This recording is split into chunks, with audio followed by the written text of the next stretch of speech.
What's up, everyone? It's another edition of the Loudwire podcast. My name is Graham. My name is Joe. And today, tell them what we got here today, Graham. We got some Dukin, and we got the great Max Cavalera, of course, of Sepultura, Soulfly, Cavalera Conspiracy, right now touring with his brother Igor, doing the whole Roots record in full.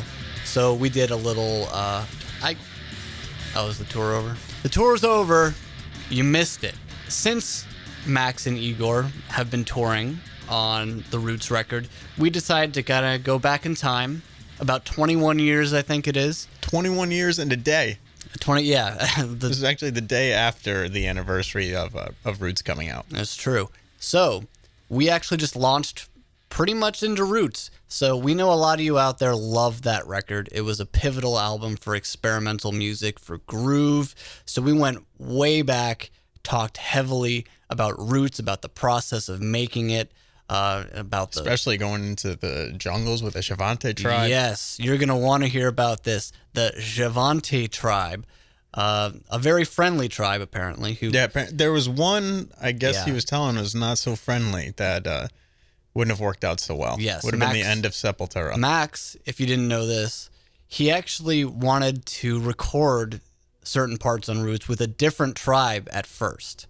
But then, we'll let him tell you the story. But that was shot down for a very, very good reason. Luckily, Max went with the Javantes, and he's still alive because of it. And he'll tell you the story. But, we went way into Roots, what he's doing now. And also some good stuff about family, because you know that Max is a very family-oriented guy, always surrounded by his beloved family. And also we talked a little bit about his estrangement with Igor that lasted 10 years and how he's making up for it now. So he's got a lot of great things to say. This is the Loudwire podcast with Max Cavalera. It's time to sit down and shout bloody Roots. That sounded like Bobby Blitz, not Dio. Let's do this.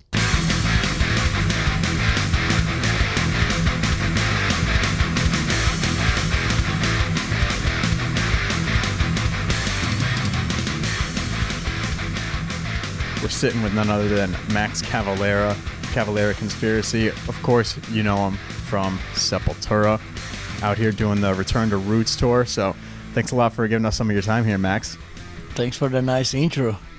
Very nice. You're a romantic fool. Yeah, Joe's in love with much of that Sepultura stuff and a lot of the stuff you've done. And yeah, well, it's good to be here, man.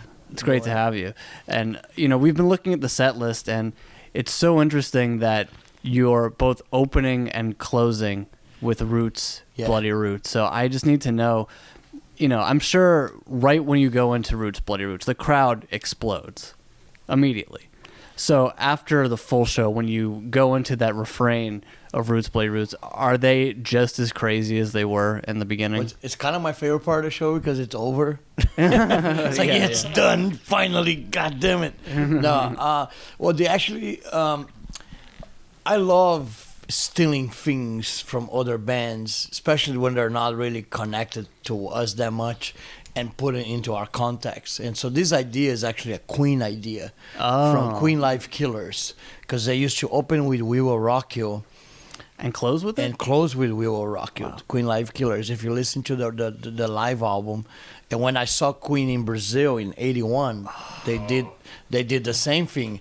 The opener is a We Will Rock You live, a fast We Will Rock You, which is a rock version of We Will Rock You, and then they do the normal stadium,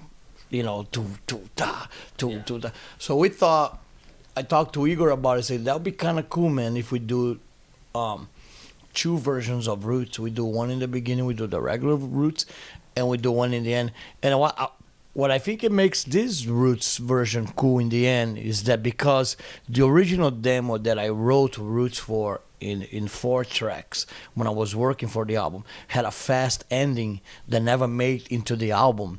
For some reason, when we were in the studio, we totally forgot about the fast ending. Roots was supposed to end on a trash ending song which just blows my mind that we totally forgot. We just never even crossed our mind to put the fast ending on a Roots song. So we get to do that now. So the live version, the last Roots song we play on the show is the fast one. So it's just the beginning is the same, and then going to this whole like fast, almost like grindcore kind of fashion. Can't wait to hear that. Yeah. Yeah, actually, I saw Alice Cooper play "School's Out" twice, and it's a weird thing where like you catch the audience so off guard because the last thing they're expecting is a song that's already been played. So just to see the excitement level and with the crowd and just. It's hard to kind of shock people these days. Everyone looks up the set list ahead of time, so you play a song twice. You get There's that. only a couple. I think reaction. only a couple of songs you can do that with. We play in Japan with Motorhead, and they did that. They open with Ace of Spades and close with Ace of Spades. Which was like, if it was any other band or any other song, I would be mad. But like, you can't get mad at Motorhead. No. It's like, this is awesome. Yeah, exactly. Man, that's pretty and we do Ace of Spades too. On our set. Yeah, we do this thing called, it's kind of like, it doesn't have a name for it, but it's after we do the whole Roots album, because we play the Roots album exactly how the album is. Yes. On the order of the record, with everything, with all the special things like Berimbau. The Ambush has a drum jam that we do. And Itzari, Igor does Itzari just with the drums and the voice of the Indians. So it's the whole record, And when we're done with that, we kind of take a little break. And then we come back and just play our favorite cover songs that kind of people like. And they're connected to us somehow in Ace of Spades, because the name Sepultura comes from a Motorhead song, Dancing on Your Grave. That's where I got the name from. So I didn't even know that. Yeah. Wow. So it comes from a connection that we had with Motorhead from the beginning. And on this tour, we've been doing black metal with Ross Venom, and Dylan. Both singing. Oof. We're singing black metal. It's cool. It's a fun cover, man. Everybody knows it too, so it's like really cool. And then we do a couple little pieces of just really special Sepultura songs that we handpick every night. It's a little bit different every night. I kind of go on my, my storage bank of riffs. Yeah. And I pull some out every night. So, we do Antichrist. We did Slave New World. We did Escape to the Void the other night. That was real nice. Everybody was like, no way, they're playing something out of Schizophrenia. That's great. And Desperate Cry is always cool. Yeah. And one thing that really happened really cool on this tour also was a little kid. I was messing with him because he was right in front of me, and he looked like he was like 10-year-old. So I look at him and I point at him and I go, hey, you weren't even born when Roots came out, dude. What are you doing here? And he goes, yeah, but I can play Arise. I go, no, you cannot. He's like, yeah, I can. Really? I go, show me. Then we brought him to the stage. So, and I thought you said he meant on the guitar. So I gave him the guitar. He's like, no, on drums. I can drum Arise. Damn. It's like, I look at Igor, give him the seat. He's going to play Arise. And he did, man. And he did. Was right in the middle of the set. We broke down and we play Arise, the whole song, with this little 12-year-old kid on the drums. It was awesome. It was really cool. That's so cool. And, since we're celebrating Roots, yesterday was the anniversary. It was the 21st anniversary yesterday. Really? Yeah. I don't know those things. We've made so many records.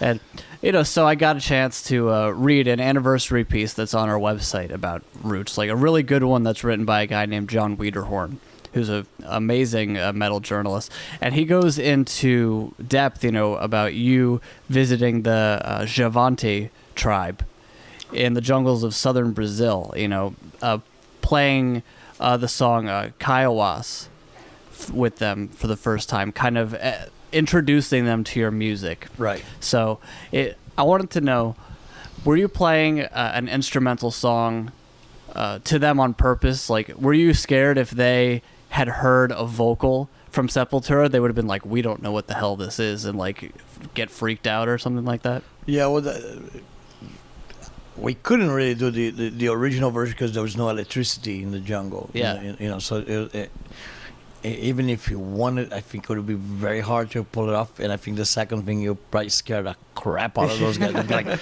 "What is this? Get the hell out of our land! Yeah. We don't like this." But I mean, I don't know. I might be wrong, and they were really open-minded. Like they liked the tattoos, they like our hair. You know, they were really cool. It was kind of it was a nice interaction with them. You know, it was kind of like what we don't get from society. We got it there because society just looks at us. You know, like, you know, I travel the world. That's my job. You know, so sometimes I'm sitting in the airport and I notice nobody sit by me. It's like they're scared. Look at this crazy guy, and I wouldn't want to sit by me either. So society has a prejudice thing that the tribe didn't have it. The tribe did not had any prejudice against us, which was preconceived notions. yeah. So it was really cool, man. You know, and I loved the 3 days we spent with them there. It was so cool because there was a couple things that were mandatory, so we had to apply by the rules of the tribe, and one of them was like no drugs and no alcohol, of course, you know. Okay. Ayahuasca? No, not even. I wish. Okay, I wish. know, right? The recording probably would have been a lot cooler. Yeah. Would have turned into a Pink Floyd record. Yeah. Album. It's exactly. No, but that was one of the rules. And then the other rules was at any point, if they don't like how this thing was going, the whole thing was going to get canceled. Okay. And we had to agree with that, you know. The tribe I want to go record with, they're called Kayapos. The Kayapos would probably just kill all of us. Jeez. They don't like white people. They don't want nothing to do with the white people. And I told the lady, like, that's my favorite tribe. She's like, well, you better pick another one. And she's like, you're not going there. That's the real death metal. Yeah, you're not going there because you're not coming alive out of there. Wow. It's like, you're going to get murdered by them. You know, it's like, they don't want nothing to do with you. But I know this other one called the Chavantes. They're really nice and they might like you, you know. So we end up going with the Chavantes, which was really cool. How much interaction outside of their own tribe did they have? The Chavantes. Did Like they have other things? Yeah, I mean, just of Outside world. yeah, just things outside their own tribe. Were they used to seeing other cultures at all? A little bit. They were more like, kind of like, some of them were used to recordings. There've been the lady that did the thing her name was Angela. She worked with the Indians. She works for an organization, a Brazilian organization, which is not really connected to the government. It's kind of it's nice. It's kind of like an alternative kind of society thing that she does, and she produced one of the records, and I guess they sold them at some kind of world music record label type stuff, you know. And she gave me a recording of them. That's when I heard the music for the first time, was in a recording. So they had contact with white people, like before us, you know. We were not the first white people that they saw, you know. But really contact the outside world, this don't exist there. It doesn't. Maybe now with evolutions with internet, you know, maybe there's something, but at that time there was not even electricity. We had to bring You had to bring batteries, like car batteries. Car batteries. That's how it was recorded. And once that ran out, that, you know, that was it. Session over. That you either get it or you don't get it. You know, it was one of those deals. So it was kind of nerve-wracking for us to get the song done before the batteries run out. Yeah. Ross Robinson didn't come with you into the jungle, did he? Yeah, he did. Yeah, you know, I was thinking, like, a guy like Ross, he would have kicked himself if he missed out on that opportunity just to go to that tribe and, like, immerse himself into the creativity of their little civilization. He was like the funniest thing was having Ross there, because he was that place was so no Ross. It was like so not Ross. the whole environment, you know. And I remember at one point, this is really funny, and I don't know if Ross gonna like me to bring this up, but I'm gonna bring it up in here because it was funny as hell. He was trying to get the Indians more excited for the recording, so he started running around and tried to get it because we were in a circle and we were in the middle. There was like 300 Indians around us, so he started running and tapping the Indians to get them more louder, more excited. Like Duck Duck Goose? He tripped, man. He tripped and fell on his ass. And you can hear like a bunch of Indians laughing their ass off. Man. It was like everybody just stopped and like there's Ross in his ass, just like fell down from the running, and you know, it was great. Typical Ross trying to motivate, you know. Like it, you know, when he came to record with us, because we heard the stories of him throwing shit at the Deftones, you know, throwing candles at Chino, and throwing, you know, fruits at the corn guys. And right away we told him that we're not going to have any of that. You throw some shit at us, you're going to get beat up. We're going to beat you up for real right here, right now. But it was cool. It was a cool, definitely a cool experience. You know, it was, we slept in tents. And I remember the creepiest thing in the world was the tents. Underneath the tents, you could hear all the little crickets. All night long, man. It was bizarre. It's like there's a whole living organism underneath my tent. Moving underneath you. Like a whole nother tribe of insects underneath the tent. That was really wild, you know. And we ate like really crazy stuff like topper. Topper is a kind of a pig. Okay. Okay. Like a wild pig. Like a wild pig that they hunt. So they made spaghetti with that topper meat on it. It was all right. It was quite good actually. I don't know if I was hungry, and everything tastes good when you're hungry, you know. But Could have been a little bit of both. Yeah, probably. But it was super exciting. Now, going into the jungle, did you feel any sense of validation when the tribe said that they wanted to create the music with you? Like, you know, Sepultura from Brazil, putting Brazil on the international map as far as metal goes, but you've always had that sense of pride for your home country. Do you feel like that this really authenticated Sepultura's kind of prideful Brazilian heritage? Well, I think the coolest thing was because we kind of like even showed to Brazil where the original music is from, you know, because before the samba and bossa nova and you know, carnival music, there's the Indian music has always been there from the beginning, you know. So they are the originators. They are the roots of Brazilian music, is the Indian music, you know. So I think that's, for me, that's the coolest thing about the Roots project of going to the tribe, is that we capture the original music, you know, before anything else. And when Roots came out, it was huge. There was a huge people talking about, even in like newspapers in Brazil and stuff, like even like musical teachers were like dissecting the record because of that, and they were giving us props because for that, you know, which was really cool. It was the first time we got props because we were hated our whole career. Sepultura never got never got a break. The media always hated us. They blamed everything on us, you know. So it was like, it was nice for once. They were like giving us props. Like, okay, they deserve it. You know, they actually did something original. Get some recognition for something that's original and cool and different, you know, that's never been done before in metal, you know. So that felt pretty good. I can't imagine the government still liked you after a song like Dictator Shit. Like, government never liked us. It's as easy as that, you know. Like, and we never liked them, you know. So it's always been that kind of relationship, you know. Like, I don't know any politicians, you know. I never met them, you know. So it's like it's a different world.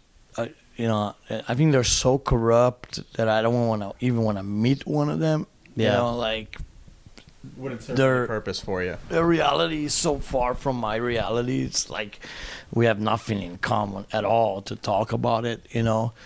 But, you know, dictatorship is really about the military government that was in Brazil. And that was like, we called the entail of that when we were kids.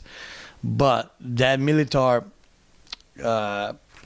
cast a big shadow on the whole country for many years after that. So the police in Brazil is very much, with military kind of mentality. So they're very just bad. They're just death squad type shit. They just grab 10 little kids and shoot all of them in the head. Public execution. Jeez. Let everybody know they're doing that. Like they're not ashamed of it. They take pride of that. So it's like it's brutal, man. So we're like, I got together with a group. There was activist group called Tortura Nunca Mais, and that's what I say on the song. I say Tortura Nunca Mais right in the middle of the song. What does that mean? Torture nevermore. Okay. Like torture, no more torture. No torture. Yeah. And because of there was a lot of torture going on at that time. Yeah. By the police and military people and stuff. I remember when I was a kid, when I was like 9 years old, I used to go to my aunt's house in Belo Horizonte, and her house was in the back of a police station, and we were hear screams of people being tortured all night. Oh my God! It was like really, really crazy stuff like that. As a kid, I remember that. So it's like that kind of stuff is always like in the back of my mind. It's like just to hear those people screaming all and stuff night. As a kid. All night, I can't even believe it was insane. So it's like, and my relationship with the Brazilian police has always been sketchy. It's like, well, that kind of brings you into the story of Straight Hate. Straight Hate, Policia, all those songs. Always being connected to the Brazilian police, the Brazilian cops, and I have more friends in America that are cops. They're cool. They're metal fans. I wish more of them in Brazil were like that, but they're not. They're assholes. Here they're cool, man. They come to the shows and they're fans. Yeah. We have friends. Here in New York. We have friends in Texas. They're a police officer. They love their metal. They give us a break. That's cool, man. And a song like Straight Hate. Having to relive that level of anger and frustration, after the an incident with police and with assholes who pulled guns on you and stuff. Is it hard to revisit that sort of feeling when you go back on stage and you try to put that out for people? Yeah, but I think it's cool too. It's part of what the songs are about. I think this is what's cool about songs. I think it's that you can, actually sometimes close your eyes and be almost like transported in time to that time. To when I first wrote the song. And it was like there's lyrics that I wrote in those days that really, even today they make so much sense. Stuff like Refuse to Resist. Yes. That's perfect for right now.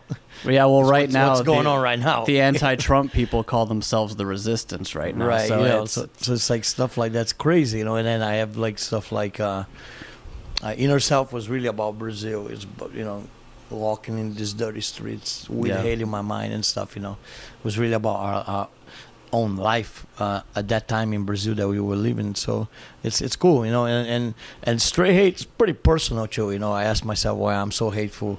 Maybe it's part of my nature. People say I'm fucked in my mind. It feels like there's nothing left inside, So it's a little. I think we all feel like that. A little black flag in there somewhere. Yeah, especially us New Yorkers, we feel that all the time, asking why we're so pissed off all the time. But one thing I'd like to talk about is you touring with family. You've made family a huge priority in your career. Whether it's being managed by your wife, now touring along with Igor, touring with your kids, making music with your kids. There was a long time where you and Igor didn't speak. Do you feel like you're making up for lost time with a tour like this?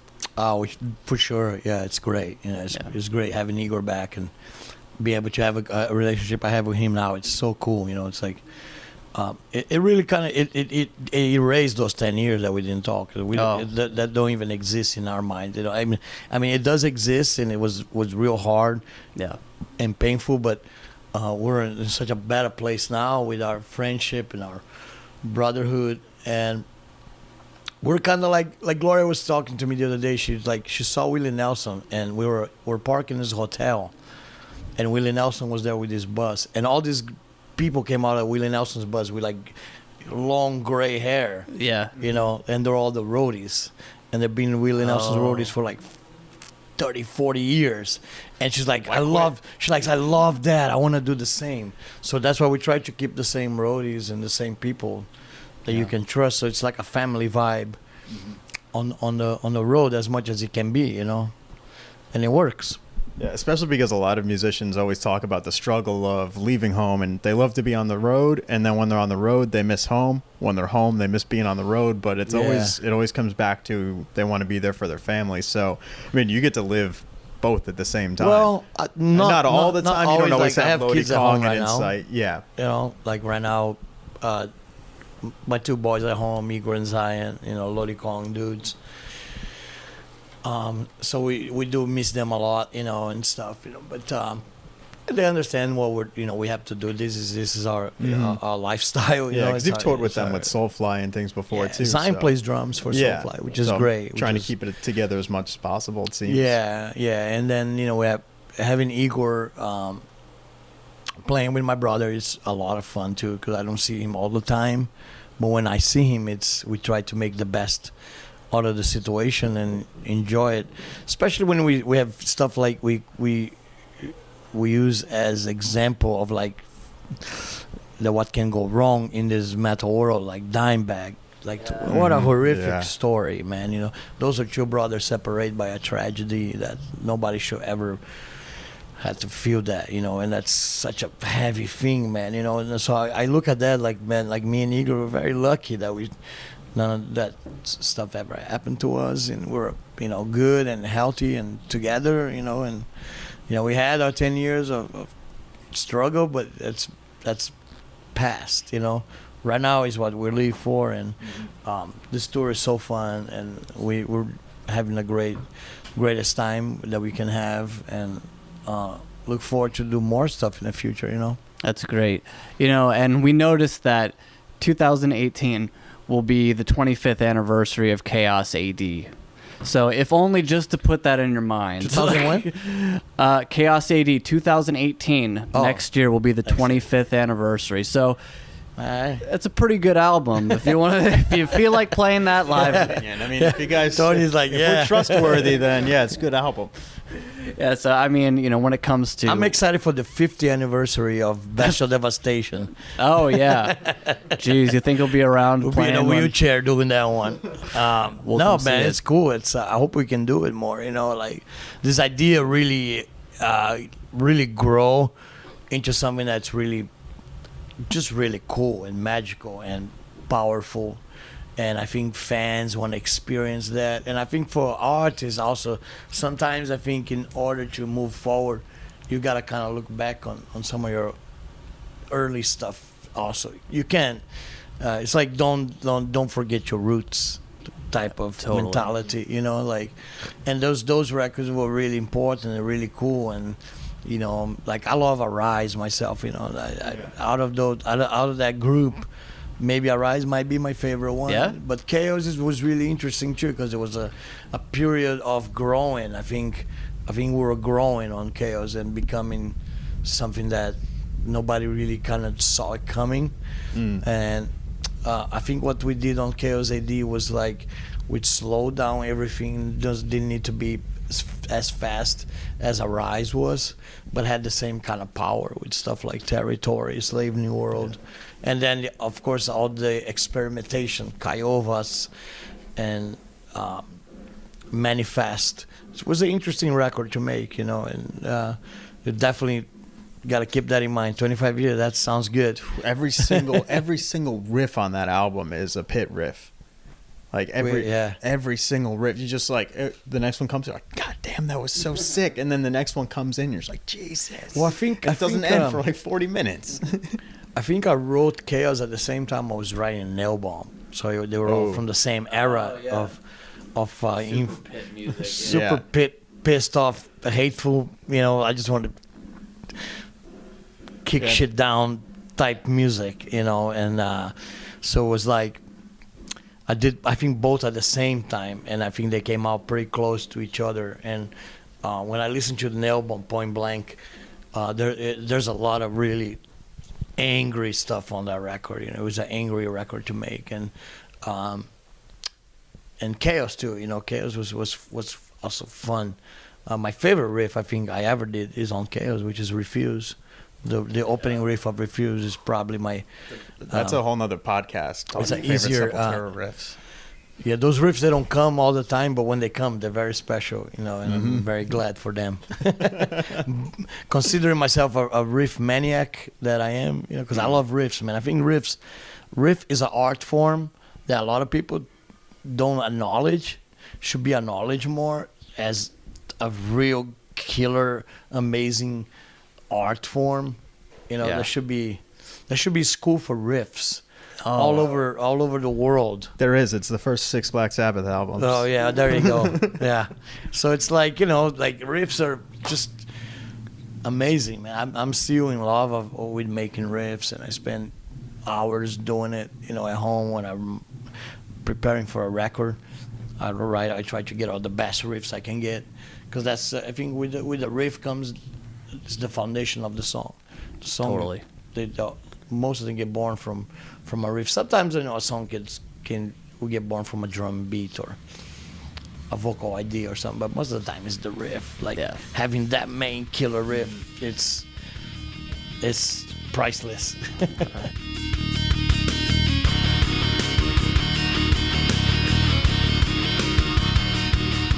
And that was Max Cavalera, ladies and gentlemen, from the basement of Gramercy Theater in New York City. And one thing I love about Max is you could just tell how much that guy is a metalhead.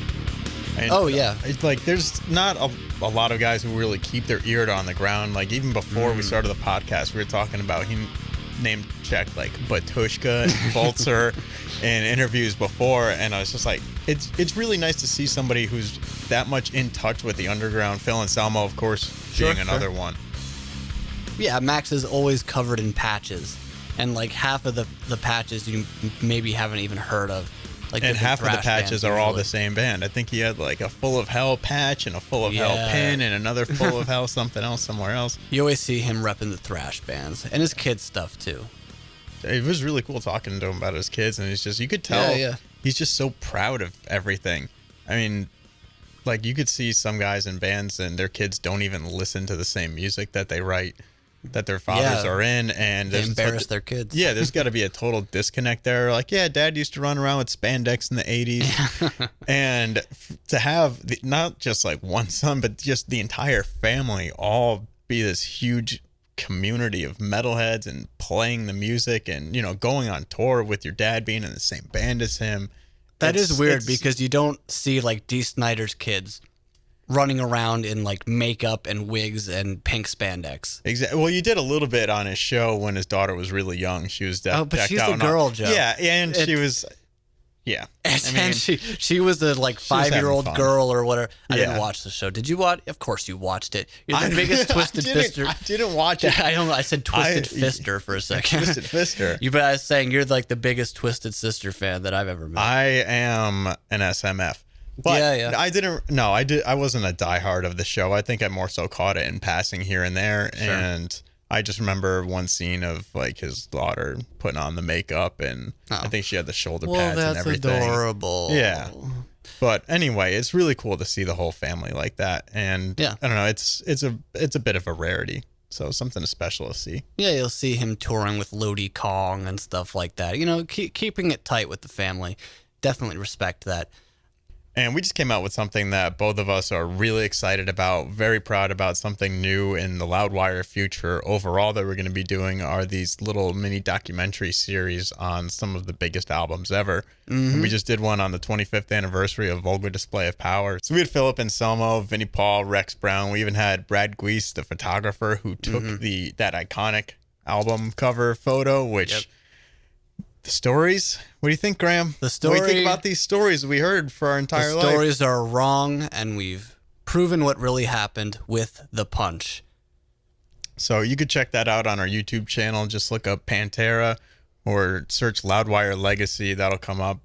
Just something that we're really proud of that we were able to do and shine some light on an album that has been talked about so much, but something that very few people actually knew. So you can check that out right now on our YouTube channel. We know a lot of you are already there right now, so check it out.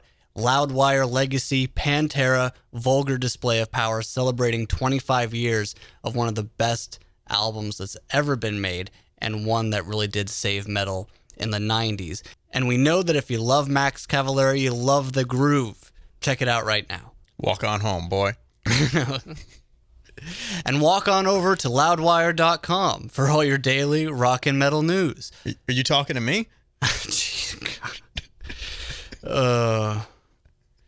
That hurt. Head over to our Facebook page. Give us a like. Follow us on Twitter. Follow us on Instagram. If you're listening to us on iTunes, hit that subscribe button. Give us 5 stars because we deserve it. Why don't you leave us a nice comment? Yeah, leave us a nice comment. Let us know just how much this is your favorite podcast. Yes, leave us a nice comment on YouTube. Subscribe to us on YouTube. You can follow me at GrahamWire on Twitter. And you could follow me. You know what? Forget Twitter. I don't stay You're active really on that bad thing at Twitter. You're at all. so awful But at Twitter. What I did do is I brought back my old Instagram page that I stopped using when I was actually doing all the stuff for the Loudwire Instagram page, because you weren't able to toggle back and forth between profiles. And then they introduced it months ago, probably well over a year ago. And I just didn't bother with it. And then I looked through it and I was like, you know what? This is kind of fun. I miss it. What pictures are you subjecting your followers to? It was funny. I actually looked back on it, and one of my last posts was buying Iron Maiden tickets, and this was right after my most recent Iron Maiden ticket. Did you post your Iron Maiden tickets online, like with the barcode? Please don't tell me you did that. Well, no, not the one that we're going to see. This is the show that already happened. But this is it was either the Garden or Quebec.